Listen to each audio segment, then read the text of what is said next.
Hola a todos, bienvenidos a este primer webinar del año de Academia CIDI.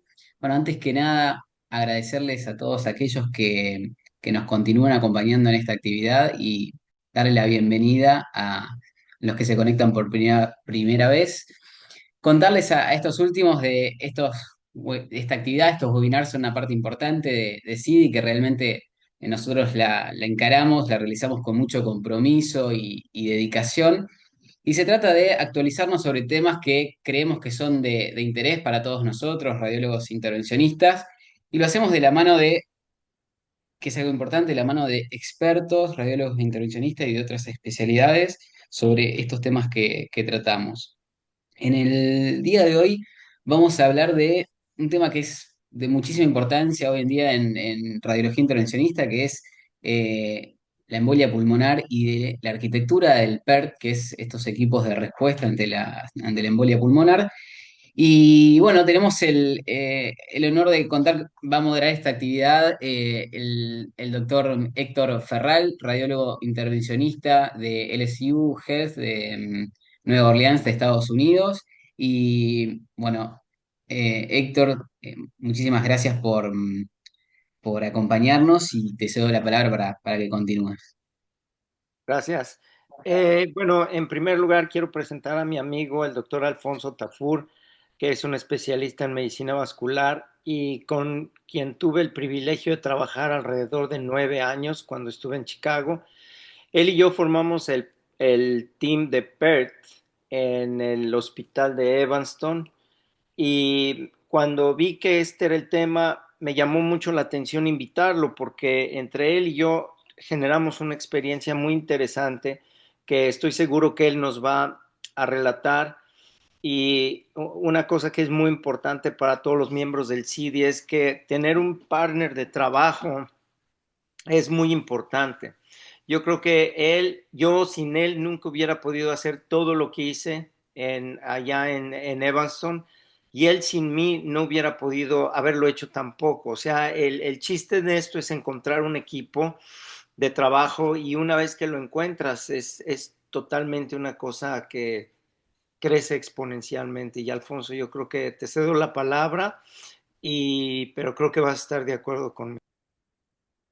Bueno, hay un tipo interesante que le dice first who, then what. Y porque tienes toda la razón. Si tienes un equipo con el que se puede trabajar, porque no hay nadie que se la sepa a todas, pero tienes el equipo y tienes confianza, pues se hace lo que quieras. Y en buena hora, sí, contigo, pues hicimos cosas muy bonitas por acá algún tiempo.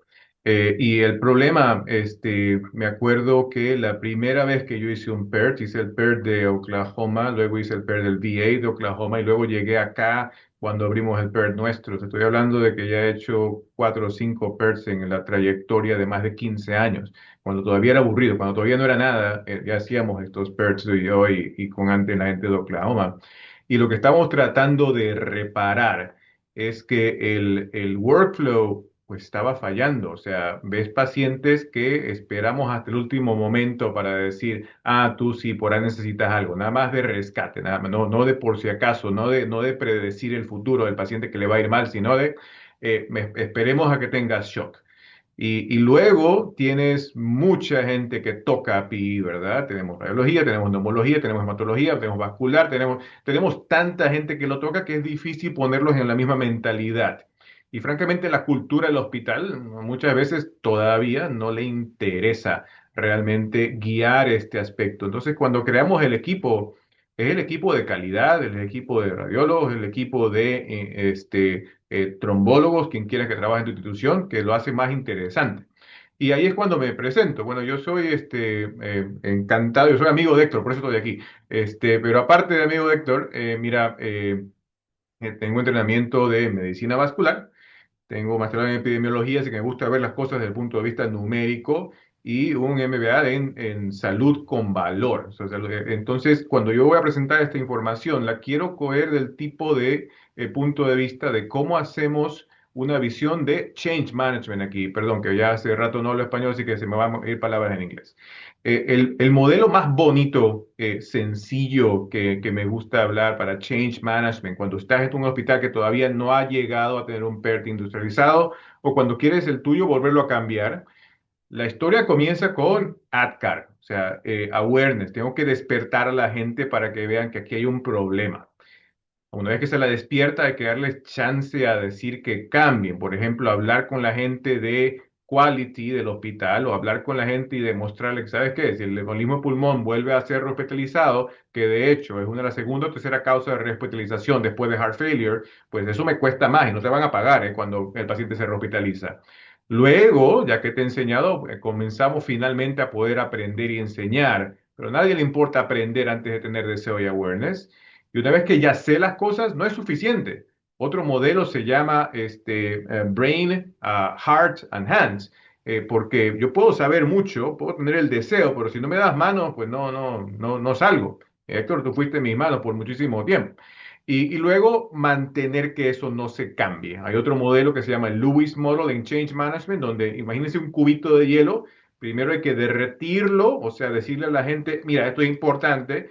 Luego cambiarlo, crear un sistema, luego volverlo a congelar. Porque si no lo vuelve a congelar, pasado mañana viene el hematólogo y hace la misma cosa que estaba haciendo hace 10 días.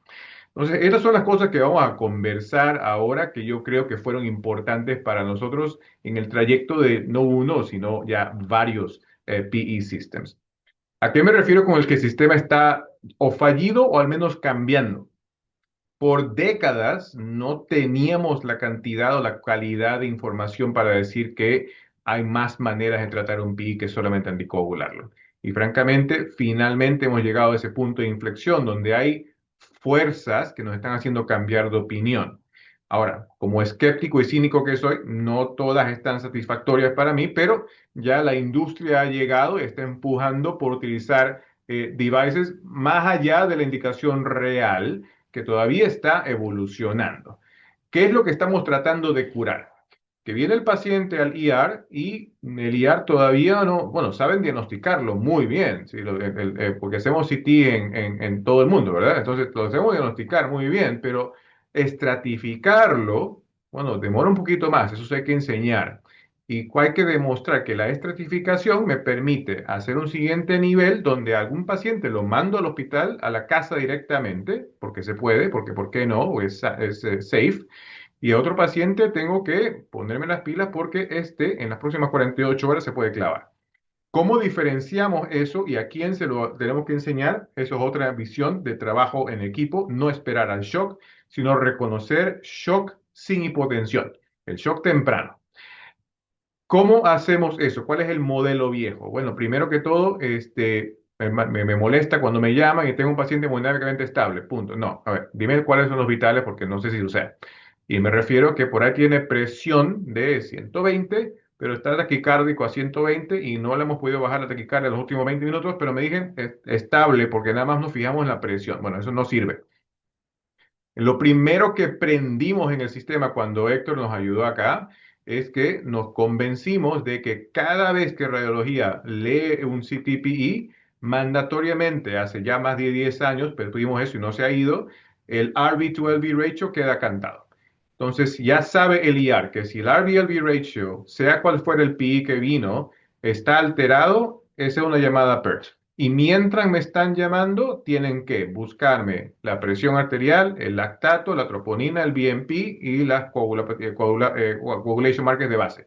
Si eso no pasa, me van a llamar y me van a decir tienes que llamarte otra vez. Entonces, armamos que paciente llega con PI sospechado, se pide todo eso al mismo tiempo.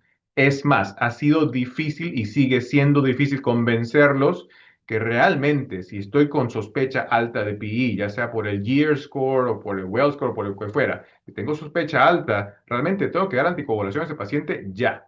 De todos los juguetes que tenemos nuevos, de Penumbra, de Inari, etcétera, ninguno ha demostrado mortalidad. Y de hecho, lo que han demostrado todavía está un poco suave. Pero lo que sí ha demostrado varias veces mortalidad es que me anticoagulen temprano.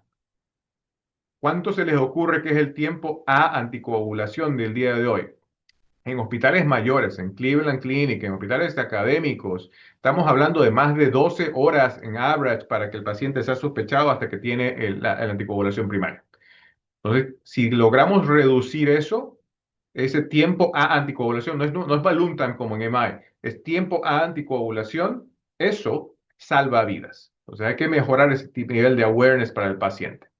Bueno, luego lo clasificamos, ¿verdad? Porque no puedo tratar a todo el mundo lo mismo, no puedo ponerme mi zapato izquierdo en el derecho. Entonces, primero que todo, si el paciente tiene hipotensión, eso es facilito, pues listo, este paciente está en shock, shock tiene alto riesgo, este paciente sí tiene un protocolo existente. Todo el mundo en el IR sabe cuál es el shock.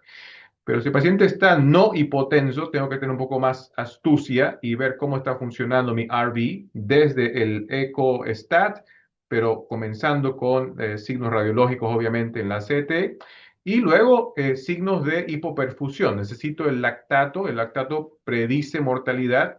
La troponina tiene problemas. La troponina sirve para predecir una mortalidad, pero el problema que tiene es que estamos usando mucho más frecuentemente troponina de alta sensibilidad.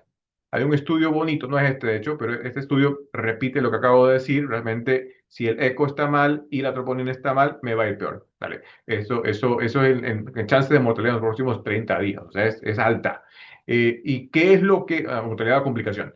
¿Y por qué estoy diciendo que tenemos que tener cuidado con la troponina? Hay un estudio bonito de Benoit Bigdelli. Estamos usando tanta troponina de alta sensibilidad que la especificidad se ha perdido. Los estudios clásicos de valor de troponina en PI fueron hechos con la troponina vieja, la troponina I. Entonces, cuando hacemos high sensitivity troponin, vale, vamos a tener más gente que va a estar metida en ese grupo intermedio, pero ya obviamente aumento el denominador y he matado un biomarcador. Distinción sumamente importante porque muchos de los estudios de los que estamos usando la decisión de hoy eran estudios de los que todavía no se usaba como gold standard la troponina de alta sensibilidad. Y ese es un problema que no sé cómo resolverlo porque me da pena, pero pues hemos matado un biomarcador. Así que usamos otras cosas. Esta es una lista abreviada de los scores que utilizo. Hay uno que no lo puse acá, está en línea y es más complejo, así que no simplemente es de contar, pero lo recomiendo. Se llama el Estimate. Si googlean Estimate y PE, nada más me hace clic en un par de cosas. Está validado en la base de datos de Riete. Riete son 130.000 pacientes con trombosis y está validada y revalidada para predecir posibilidad de complicación. Ahora, si queremos ir sencillos, hago un PESI, que es este. Entonces, tengo el PI diagnosticado, el PI diagnosticado no está en shock, el PESI está abajo, te vas a la casa. ¿Ok? Yo le he dicho a mi hospital específicamente que no lo vamos a mandar a la casa inmediatamente. Aparte del PESI, quiero un Gestia, porque Gestia incluye, muy importante a mi parecer, esto es opinión, no tiene un estudio que lo valide, pero tiene los problemas que he tenido. El problema que he tenido es que el Gestia predice igual de bien la posibilidad de mortalidad, pero tiene esta preguntita, en tu opinión, ¿tiene este paciente algún problema social para el que se va a venir de vuelta? Esta pregunta de aquí. Porque muchas de mis rehospitalizaciones en el tiempo pasado, que los decía, tú estás sano, tú te puedes ir a la casa, pues era el paciente que por ahí tiene mucho dolor, que no está en ningún otro criterio. Por ahí el paciente que está viejito y no tiene quien lo cuide. Por ahí el paciente que no tiene dinero para comprarse la Pixaban. Bueno, entonces ese paciente va a regresar al hospital 24 horas y me va a llamar a mí otra vez. Entonces, me encanta esta pregunta de Gestia porque me hace parar y decir, a ver, tengo algo psicosocial que va a molestar aquí. Entonces, otra vez, ¿estás hipotenso? Sí, directo, tratamiento directo. ¿No estás hipotenso? Bueno, te hago otro estudio, por ejemplo, el BOBA, por ejemplo, el TILOS, TELOS, es uno de mis favoritos porque incluye el lactato y el lactato es un muy buen marcador para mortalidad. Tiene un fantástico valor predictivo positivo. Pero si el paciente está bien, te hago un gestia, te vas a la casa. Y te veo en 2, 3 días porque mi clínica está implementada para que para esos pacientes se pueden ver en mi clínica inmediatamente. ¿Qué sucede donde el lactato está elevado? Este es uno de los estudios que me sirve. El odds ratio significativamente elevado. Estamos hablando de un odds ratio de 11 para la posibilidad de que este paciente se me complique. No hace falta que esté tan elevado como por encima de 4 o 5, sino estás elevado el lactato, rompes. Este paciente hay que tenerle atención. Claro, tener cuidado con otros factores falsos, entre comillas, de elevación del lactato, porque el paciente puede tener un infarto de pulmón, como bien puede tener una neumonía y está séptico, y el PI es chiquitito, como bien puede tener cáncer y tiene el lactato elevado. Entonces, esto es lo que Héctor se refería hace un ratito. El problema que estoy viendo es que a veces por tener un simple score y un paired initiation directo, nos olvidamos de pensar un poquito y no les puedo decir cuántas llamadas tengo de un PI que es del porte de una pulga y el paciente está escéptico y me llaman para que sí hay que trombolizarlo porque califica por ESC, whatever. No, no, espera, te manda el antibiótico y agua, no le vamos a entrar a hacer nada. Pero al menos se establece la conversación y prefiero tener ese problema a que no me llamen. Entonces, y en ese momento no solamente tengo la llamada, tengo que tener acceso a la imagen, que es un motivo de facilitación de tu sistema de EMR, ¿no? En todo caso, lactato es uno de los biomarcadores favoritos que tengo, no tanto la troponina con cuidado. Otro de los marcadores favoritos que he adquirido es En base, básicamente estoy biased, así que lo respeto, estoy biased. Esto no está publicado todavía, pero ya lo mandamos y bueno, está aprobado para presentarlo en Francia en 2 meses. Podemos hacer algo que se llama NLR, sencillo. El NLR, que es el Neutrophil Lymphocyte Ratio, cuántos linfocitos tienes versus cuántos neutrófilos tienes. Si el valor está por encima de 7, que es barato, ¿eh? Esto puede ser usado en Guayaquil, Ecuador, que donde yo nací, y me lo dan enseguida, porque es un CBC. No me hace falta tener un point of care lactate. Si el NLR está bajo de 7, tiene un valor predictivo positivo genial para decirme que este paciente no se va a clavar.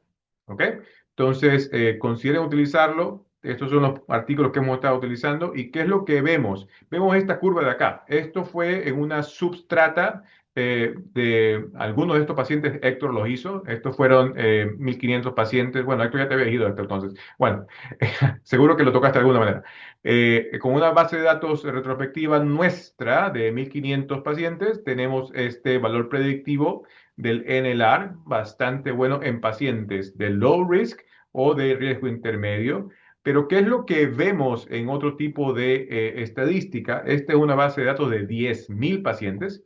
Estos son 10.000 pacientes de Riete. Y el problema es que el paciente de riesgo intermedio por ESC, estoy introduciendo la denominación de ESC, que la voy a mostrar en un segundo.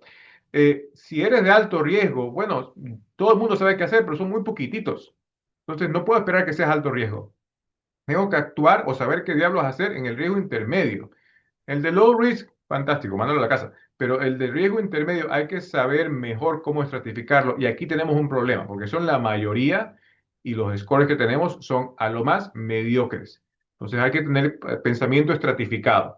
Primero clasificación global, luego clasificación individual, donde ahí los biomarcadores son importantes. Y es importante integrarlos en su sistema de diagnóstico. Entonces, una vez que ya tengo algo de curiosidad con los problemas, o sea, awareness, cuando veamos cómo construimos deseo de que la institución cambie, porque si la institución no quiere, yo puedo pelearme con quien quiera, pero no voy a cambiar nada. Necesito generar buy-in del sistema de ICU, necesito crear buy-in del sistema de calidad del hospital. Pero en buena hora, el sistema de value care y calidad está mejorando. Entonces, para regionalizar eso, voy a irme al concepto del scorecard y el modelo de valor. Si yo imagino valor, o sea, darle buena salud a mi cliente, estoy pensando cuánto me cuesta, pero qué le estoy dando a cambio. Entonces, cuando veo qué le estoy dando a cambio en outcomes de PE, no se trata de mortalidad nada más, porque en buena hora tenemos poca mortalidad en este tipo de paciente ya. Se trata de qué tan rápido puedo llevarte a trabajar. Se trata de qué tan rápido vuelves a caminar, estar libre. Qué tan rápido haces PROs, Patient Reported Outcomes. Hay varias escalas de Patient Reported Outcomes que deberíamos medirlas, porque esto es lo que me dice que el paciente tiene por entendido que lo vas a salvar. Pero bueno, aparte de salvarme, ¿cuándo puedo volver a trabajar y ganar dinero? ¿No? Porque mientras me dejan maltrecho, no sale. ¿Y eso cuánto me vale?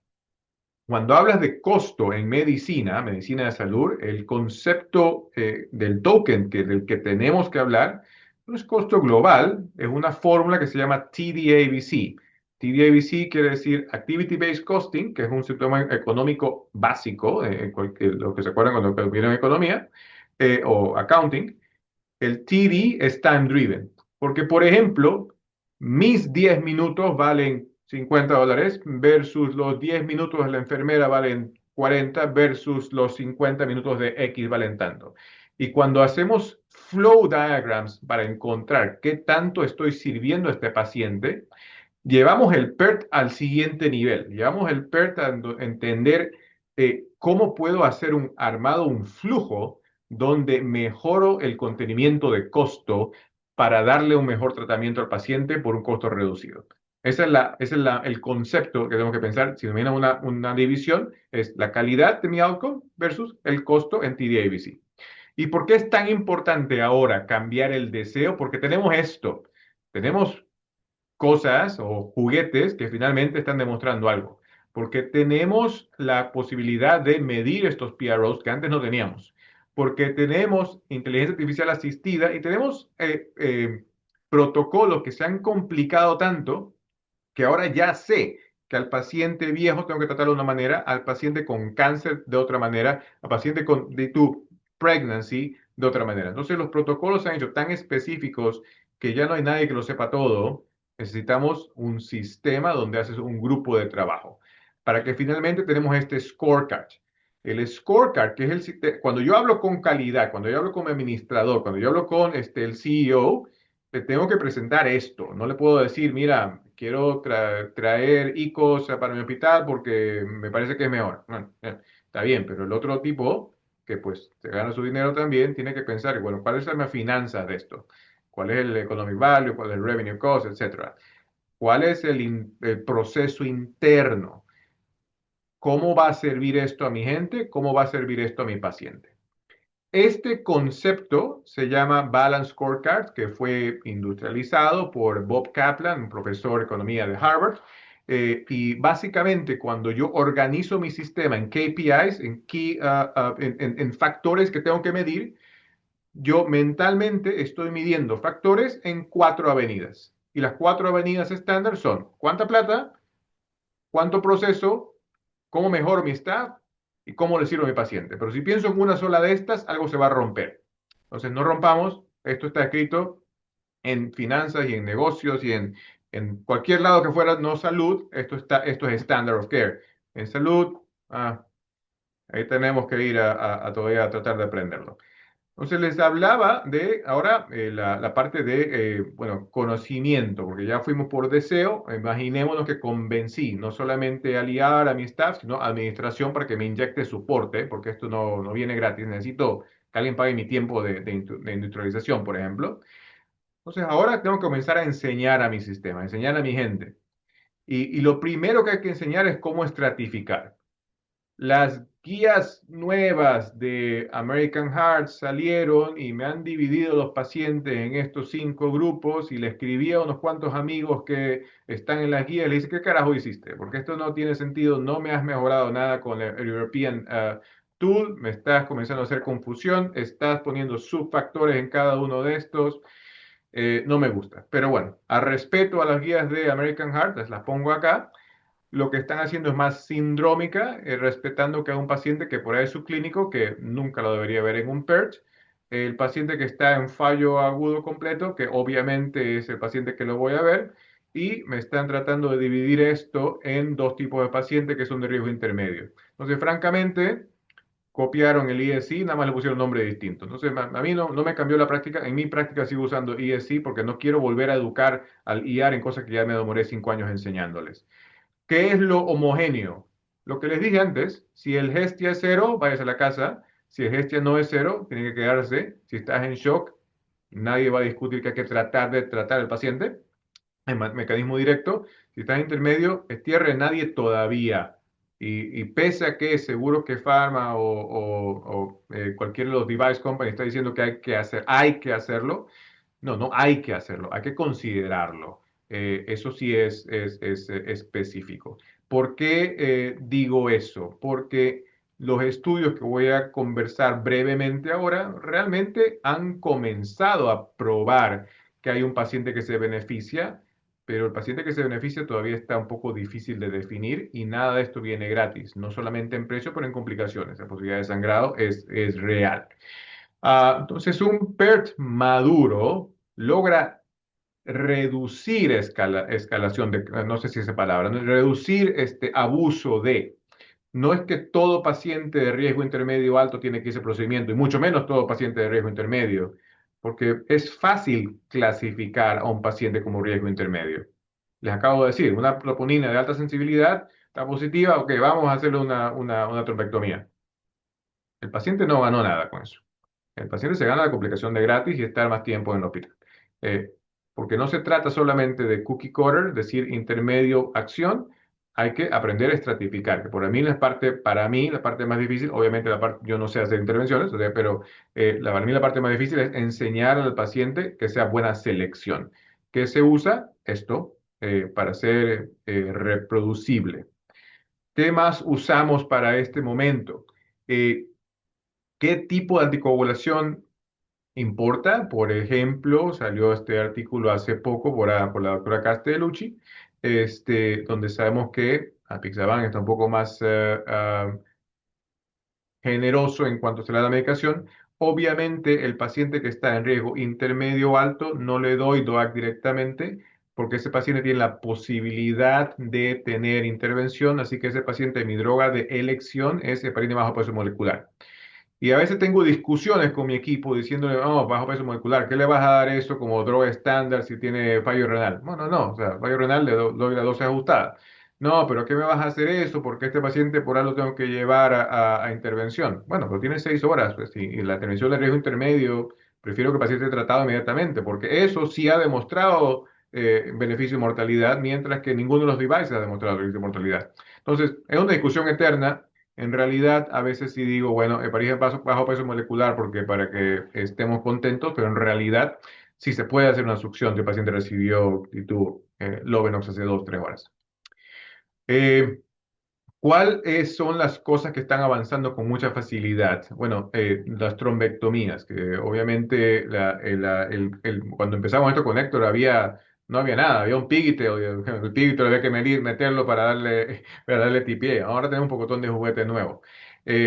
¿Cuál es mejor? No hay ninguno que realmente haya probado que es mejor, en mi opinión. Obviamente Peerless podría ser algo distinto, pero veamos cuál es la data de verdad. Eh, la data es esta. El estudio Canary fue realmente el primero, pequeñito, pero realmente el primero que evaluó randomizadamente si es mejor anticoagularlo o darles anticoagulación plus. Y obviamente, pues, tuvo fallas, fue pequeño, estuvo en medio de COVID, lo hizo, de hecho, Benud Mideli, mi amigo, fue el que me ayudó a diseñar ese estudio. ¿Y qué probó? Probó que había algo de tendencia a beneficio en la reducción de RB2LB, pero no nos podemos quedar contentos con que el RB se redujo, porque francamente, como buen cínico que soy, bueno, sé que eso es bueno a tener el RB hinchado, pero ¿y qué significa? ¿El paciente siente eso? No, el paciente no siente que su RB está más chiquito. ¿El paciente va a mejorar su probabilidad de tener CTEPH? No, eso no está demostrado. De hecho, la probabilidad de CTEPH es tan bajita que incluso en PISO Trial, que fue de casi 1.000 pacientes randomizados, no hubo ningún beneficio. Entonces, no me vengan a vender que el CTEPH se va a bajar por esto. Entonces, ¿qué es lo que camina? Todavía el RB2LB, pues no me convence como algo mayor, nada más me está ayudando a probar que tiene algo de beneficio. Eh, ¿Y hubo complicaciones? Bueno, sí, o sea, si le das TPA, algunos van a sangrar, van a tener sangrados mayores y no se lo puedo dar de gratis al paciente que tiene 70, 80 años, ¿no? Entonces hay que saber algo de selección de paciente. Luego tenemos el estudio FLAIR. Bueno, nos ponemos un poquito más interesantes. Ahora estamos tratando de probar que en riesgo intermedio, no en riesgo bajo, obviamente, pero hablemos en riesgo intermedio, que nuevamente es el paciente que tiene algo de fallo de RV, ya sea por imagen, plus minus, que tiene fallo de RV por ¿cómo se llama? Por la inflamación del ventrículo. Pues fue un estudio que no me termina de probar nada, porque realmente no fue con un con comparison arm. es importante que tenían un clot burden largo, grande.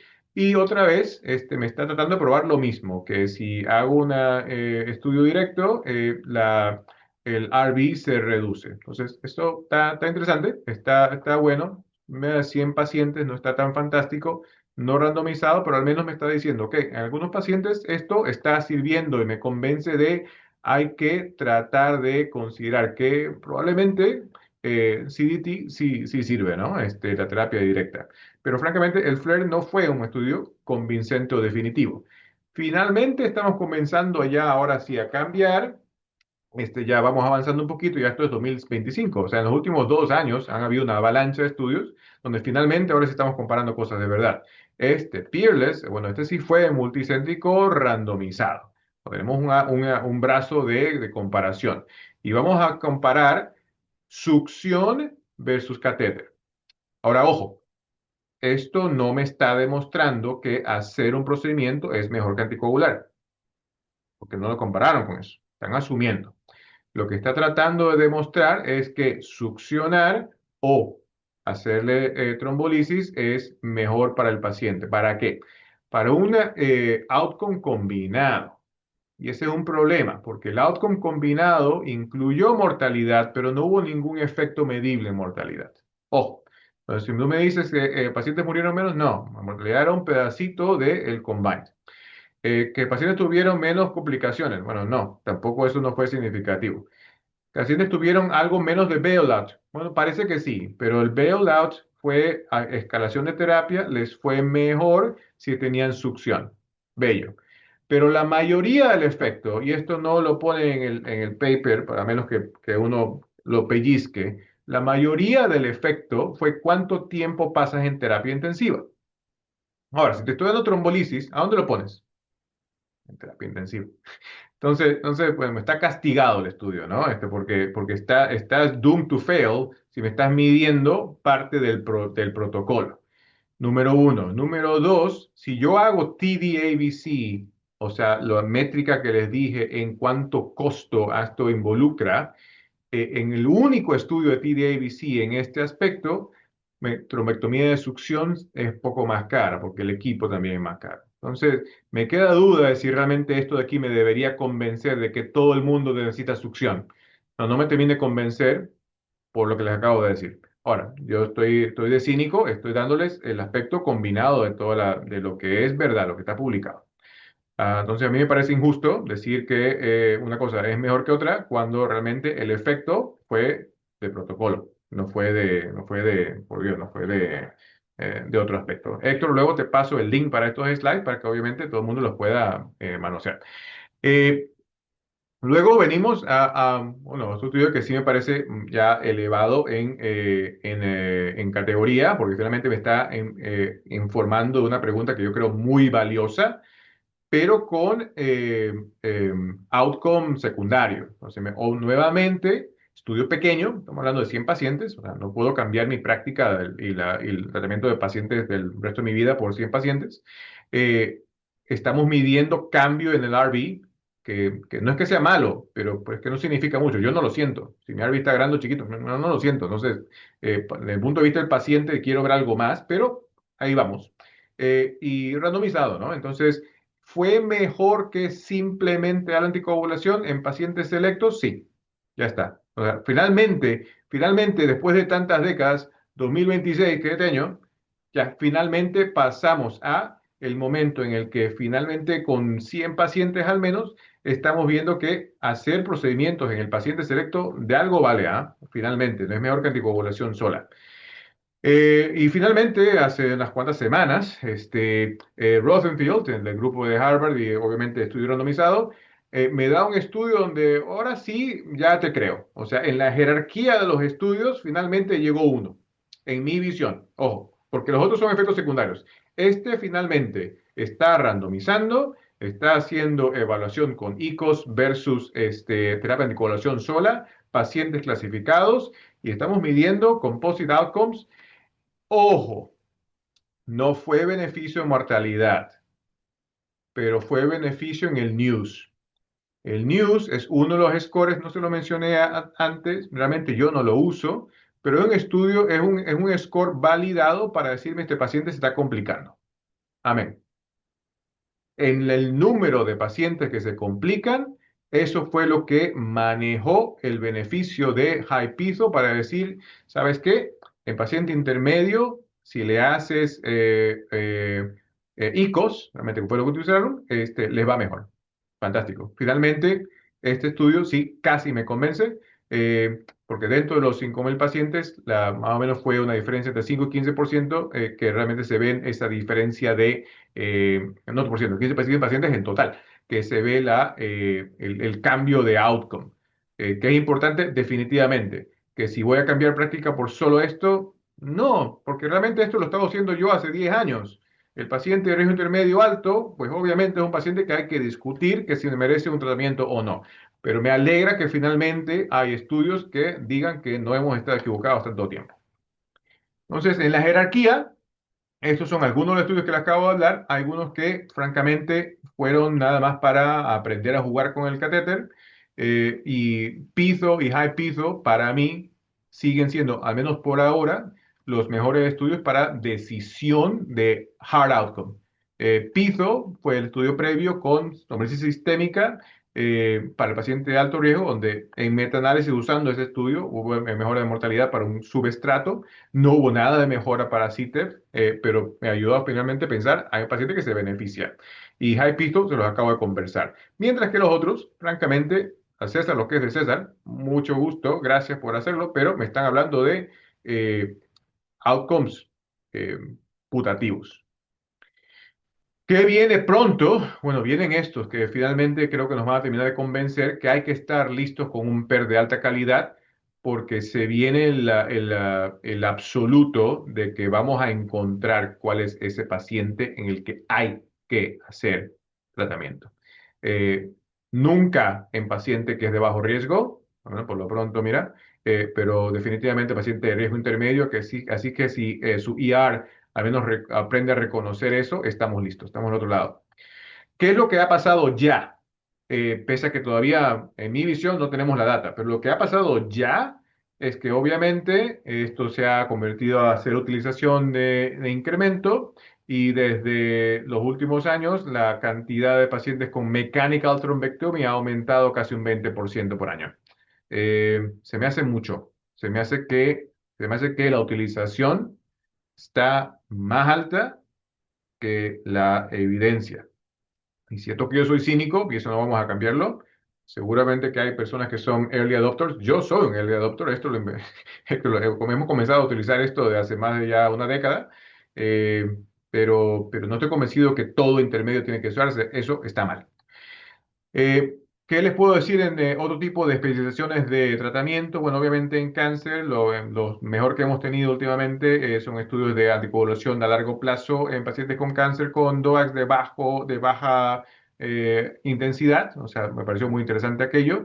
Tenemos un otro procedimiento para postpartum y tenemos validación del estudio del score GEARS como prueba principal para diagnóstico de embarazo. Se me hace interesante y es importante que el equipo de diagnóstico esté al día con este tipo de variaciones. ¿Cómo me ayuda inteligencia artificial? De hecho, ahora mismo estamos trabajando con Enriete, con papers para mejorar en base a inteligencia artificial, predicción de quién es el paciente que se va a complicar, que todavía no lo sabemos bien. Les acabo de enseñar el comportamiento de varios de los scores de predicción y francamente, el único motivo por el que tenemos más de uno es porque ninguno vale. Si tuviéramos uno solo que es excelente, pues no habría pelea, pero necesitamos cuatro o cinco para complementar la idea de qué tanto me acerco a predecir el paciente que realmente me necesita, porque la mayoría no son. Voy terminando para dejar tiempo para conversación, porque una vez que hago add car, viene la A de habilidad. Ahí es cuando viene que necesito un sistema de informático, a veces el simple pager, pero necesito un sistema informático que me ayude a conversar con todo el mundo al mismo tiempo, a ver las imágenes en tiempo real. Hay sistemas que están tratando de comercializar eso, pero bien puede ser old school de una llamada telefónica sabiendo quién está de guardia ese día y sabiendo que yo a Héctor lo puedo llamar a las 3 de la mañana y no le importa. Eso hace falta y finalmente es un grupo muy reducido de gente que tiene que llevarse bien para poder compartir esa logística de estar a la llamada del uno del otro. Eh, Modelos sugeridos, hay muchos. Hay algunos modelos de PERT que hacen todo el mundo habla al mismo tiempo. Hay modelos de PERT donde una persona conduce y filtra. Yo tengo ese sistema. Me parece económicamente insultante que todos tengamos que ser llamados al mismo tiempo, porque otra vez, o sea, mi tiempo por minuto vale mi costo por minuto vale. Y si yo le digo a lo mismo a Héctor y a otro más y al hematólogo y a este de aquí que todos por cada PER tenemos que hablar, una pérdida de tiempo. Alguien tiene que ser el encargado de filtrar y luego el primer filtro es la operacionalización. A mí me gusta más el sistema, hay otros sistemas, ninguno ha sido probado superior, ninguno ha sido probado para otra cosa de mortalidad, hay tren de mortalidad. Lo que sí ha sido probado es que finalmente hay un incremento de la awareness de la institución y lo que reduce es, en buenos PERS, es el tiempo a anticoagulación. Obviamente, en la mayoría de los PERS introducen y hace incremento del número de tratamiento directo, que si eso es necesario, yo creo que no para más del 10 a 15% de los pacientes en total que yo veo al menos. El PI es diagnosticado, certificación, activación, discusión, tratemos. Y en eso no se debe perder tiempo. Tenemos muchos protocolos que están en mi EMR, donde yo nada más le digo al residente que está de guardia, tipea 3 letras y esas 3 letras te van a poner el algoritmo, haz clic, clic, clic, chao, me voy a dormir otra vez, porque ya está todo instrumentalizado y no me hace falta siguiendo al paciente de mano a mano o tener que poner la entrada de la acción de letra por letra. O sea, todo eso está protocolizado una vez que decidimos qué es lo que se va a hacer. Los dashboards tienen que volver a ser la manera en que después de habilidad restringimos el proceso para que no se me pierda, porque ¿de qué me sirve decir, mira, yo te he hecho 50 ICOs más por año y he usado el Inari 3 veces por mes? Bueno, pues ¿a quién ayudaste? ¿A Inari o al paciente? Entonces necesitamos ver cuánto tiempo de ICU beds, cuánto tiempo de PROs, cuánto tiempo a discharge y obviamente no tanto mortalidad, porque realmente mortalidad no es lo que ha sido mejorado, y estamos más allá de mortalidad en este momento. Tenemos que mejorar esos outcomes un poco más suaves, donde el paciente tiene seguimiento a largo plazo. Y probablemente eso es mi interés principal, insistir que mi PERT ya no es el PERT de paciente hospitalizado. Yo creo que ya pasamos de esa época. Mi PERT es el paciente hospitalizado y luego el seguimiento a la semana y luego a los 3 meses y luego hasta que se reintegra. Porque si yo nada más me interesa en el hospital y después no entiendo que tiene una trombofilia y no lo anticoagulé a largo plazo, bueno, pues te veo otra vez en 2 años cuando tengas el siguiente pulmonary embolism. Y eso pues suena tonto, pero es real. El PERT maduro, el PERT que realmente está haciendo las cosas bien, en mi opinión, pues no es el que más procedimiento hace, es el que sabe cuándo no hacerlas y se ocupa de otras cosas que son importantes. Aquí creo que la mayoría somos latinos. ¿Qué pasa en Estados Unidos con el hombre latino? El hombre latino tiene PE con menos complicaciones usualmente. Le dan menos tratamiento avanzado y se muere más. Esa es la data. Ojo. Entonces, si yo voy terminando en el hospital, que he terminado en el hospital, terminado en un infarto de miocardio en el hospital, si yo no mataba al diablo a alguna gente, mi stent se iba al diablo. Pero, ¿qué es lo que pasa con el hombre latino en Estados Unidos? Data de verdad. Llegamos al hospital con paciente con PI de menos gravedad e igual nos dan menos terapia directa y nos morimos más. Muchas gracias. Entonces, el PERT maduro le importa también tener equidad en a quién estamos tratando. Héctor, para conversar, finalizo con esto. Estas son las cosas que conversamos así rapidillo y el concepto final es que si quieren empezar o mejorar su PERT, les diría que estas son las cosas que enseñarles a quien quiera que sean sus champions locales y finalmente la receta de hacerlo activar, porque esto se llama Change Management, esto es un Quality Improvement Project. ADCAR, de mis favoritos, no es el único, pero he explicado este modelo en lo mejor que he podido para cómo hemos hecho varios PERTs en los últimos 15, 20 años, man. Héctor, conversemos. Ante todo, muchísimas gracias por esta presentación, una cosa súper útil para nosotros, muy interesante, porque has abarcado prácticamente todos los aspectos de lo que es un PERT, desde el concepto médico, el paciente que llega, los aspectos económicos, los aspectos de la industria, la competencia con la industria, que ahorita es feroz. O sea, yo haciendo intervencionismo y me interesaría mucho si hay preguntas del foro, pero yo personalmente haciendo intervencionismo, tengo al menos 3 compañías que diario me preguntan si tengo un PI para que yo use su device. O sea, la competencia es feroz.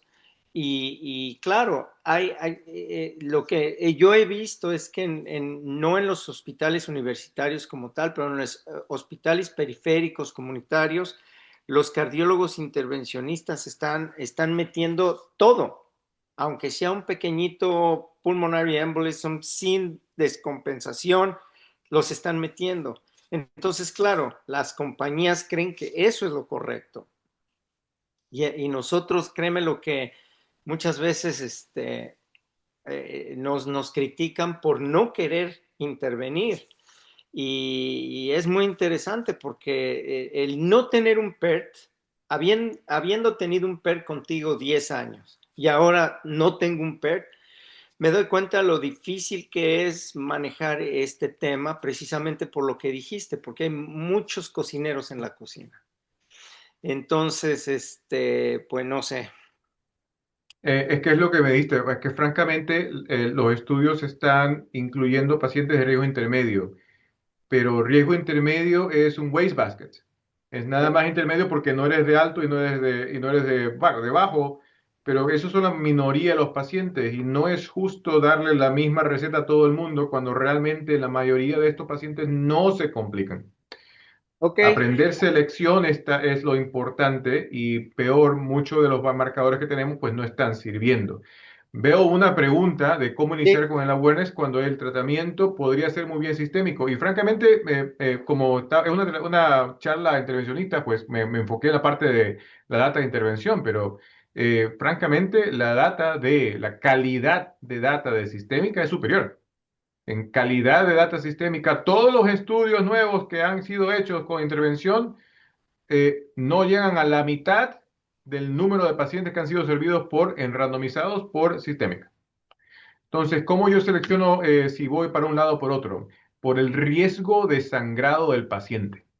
¿A qué me refiero? Si el paciente me llega y yo ya decidí que este paciente se me va a clavar, número uno, tengo tiempo, porque por ahí el intervencionista no está, o cardiólogo o radiólogo no está en el hospital en ese momento. Bueno, pero la droga sí la tengo a 5 minutos. Así que ese es uno. Si el paciente realmente está clavando, pues vamos, va sistémica. Luego, si el paciente me da 2, 3 horas, pues prefiero hacer intervencionismo directo por catéter cuando tiene posibilidad de alto sangrado.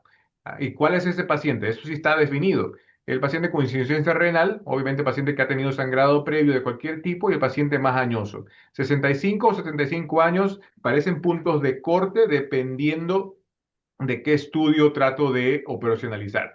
Entonces, básicamente eso es. O sea, si el paciente tengo restricción para sangrado potencial, mi terapia inicial es trombotomía de succión. Mientras que el paciente que puede aguantar todo, que es más joven, realmente no hay ningún motivo por el no darle sistémica. Y dentro de sistémica, hay sistémica de dosis baja. La sistémica de dosis baja, número uno, sirve y número dos, tiene menos riesgo de sangrado. O sea que no es una receta única. Tengo más tools en mi toolbox. muy bien. No sé si hay alguna otra pregunta del foro o algún otro comentario. Pues Alfonso, ha sido realmente un placer. Agustín, creo que no sé qué te ha parecido, un comentario de tu parte. Héctor, increíble también, Alfonso, gracias por compartir la experiencia. La verdad es que muy, muy claro todo eh, y bueno, y un poco lo que comentaba Héctor, ¿no? De tener las dos miradas de cómo cambió cómo te cambia el día a día la práctica de tomar la decisión todos en conjunto también, ¿no? La verdad es que muchísimas gracias, Alfonso, porque ha sido muy, muy claro. Acabo de compartir el slide en el coso este, así que pues ahí les queda. Obviamente tiene un poco más de información y referencias y datas de lo que hablé para podernos dejar con un tiempito de conversación, pero a las órdenes. Excelente. Muchísimas Te lo gracias. agradezco muchísimo, Alfonso, de verdad, ¿eh? Un abrazo, hermano. Un abrazo, brother. Nos vemos para el Mardi Gras. Seguro. Dale, pues. Muchas gracias. Adiós. Saludos.